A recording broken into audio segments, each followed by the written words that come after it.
Alors, après cet atterrissage de Philae un peu mouvementé et qui n'était pas prévu, il a fallu complètement changer le programme qui était enregistré à bord de déroulement des expériences. On a 10 expériences à bord et la stratégie a été de simplifier un petit peu ces séquences et de faire en sorte que toutes les expériences fonctionnent au minimum une fois. C'est ce qui a été fait. Donc sur le plan technique, toutes les expériences ont fonctionné nominalement.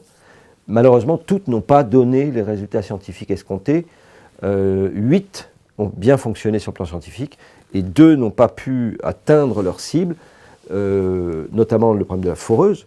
On a foré dans le vide parce que Philae étant sur le côté, la foreuse n'a pas touché le matériau cométaire. Donc, or, cette foreuse devait prélever un échantillon et le mettre dans 2 instruments qui s'appellent Cosac et Ptolémée, 2 spectromètres de masse.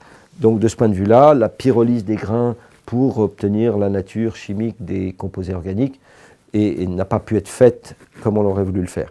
Il y a un autre instrument qu'on appelle la PXS, que l'on voit ici, c'est le petit système qui est là, et a descendu le long de ces 2 tiges.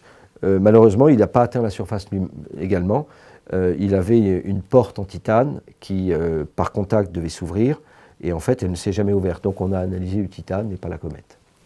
Hormis ces 2-là, tout le reste a très bien fonctionné. Dans notre malheur, on a eu quand même de la chance, puisqu'on n'a pas étudié un site, mais 3, puisqu'il y a eu 3 contacts. Et notamment le premier contact, le premier rebond le plus important, a été assez bénéfique sur le plan scientifique, puisque nous avons touché la surface qui est recouvert, on a mesuré, d'environ 20 cm de cette poussière organique qui nous intéresse beaucoup. Et cette poussière s'est redéposée sur Philae et on a pu, via des analyses de pompage de l'atmosphère, finalement, analyser la composition des gaz qui se pyrolysaient naturellement. Et ces gaz venaient des poussières de Philae. Et donc on a quand même une mesure partielle de ces molécules organiques. On a mesuré des molécules ayant 3, 4 carbones, si ma mémoire est exacte. Et ça, c'est déjà extrêmement intéressant. Mais on pense qu'il y a des molécules beaucoup plus importantes, et là, il y a une lacune.